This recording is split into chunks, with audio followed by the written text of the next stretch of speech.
Power star Pawan Singh जब से स्त्री 2 में कल इवेंट किया था लखनऊ में, भाई साहब वो खबर जैसे पहुंचा है, यूट्यूबर बनाने लगे, ये हुआ लकीर खींच गया, ये खींच गया, और भाई साहब आज खेसारी भी के कलाकार बड़े बड़े जगह पे जाकर भाई साहब पूरा लाइव इस चैनल पर आप है जाकर देख सकते हैं। BMT भोजपुरी न्यूज़ 2 मेरा चैनल है, वहाँ पर लाइव है पूरा, आप लोग जाकर देख सकते हैं। और भाई साहब बात करें, बहुत गरज दिए पावर स्टार पवन भैया को, मतलब चेतावनी दी है कि आप पवन भैया अपने अपने साथी हो, अपने यूट्यूबर को बरी दिए, क्योंकि हम अपने यूट्यूबर को बरी दिए हैं, नहीं तो आप नहीं बरी देंगे तो पूरा भाई साहब अगर आप वो लाइव देखेंगे तो बहुत आपको लगेगा, जाकर देख सकते हैं यहाँ पर। और कहे हैं कि अपने नहीं बरी तो हम अपने लड़कों को खोल देंगे तो बहुत मतलब हंगामा बहुत कुछ और होगा, अलग नजर होगा। और कल लाइव आने वाला है खेसारी भैया, भाई साहब भोजपुरी में फिर से कंट्रोवर्सी होने जा रहा है।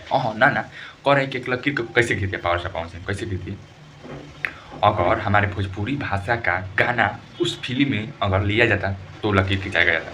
भाई साहब एक बात से मैं सहमत हूँ खेसारी भैया का, ना ठीक कहते हैं एक नंबर, अगर भोजपुरी भाषा के वो गाना अगर फिल्म में लिया गया होता तो एक लकीर पावर स्टार पवन सिंह खींच देते, लेकिन लकीर के साथ आप भोजपुरी सिंगर को हिंदी गाना करें, इसमें लकीर का खींच दिया, पार दिया।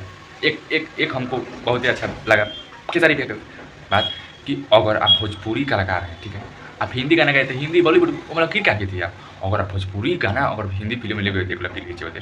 भाई साहब कॉल मिलते हैं खेसारी भैया के धमाका एंटरटेनमेंट के साथ। और अपना लाइव अगर सुनना चाहते हैं खेसारी भैया को तो इस चैनल पर जाकर सुन सकते हैं, हमारे चैनल है BMT भोजपुरी न्यूज़, और सब्सक्राइब कर लीजिए प्लीज चैनल को। चलिए मिलते हैं वीडियो कुछ अपडेट।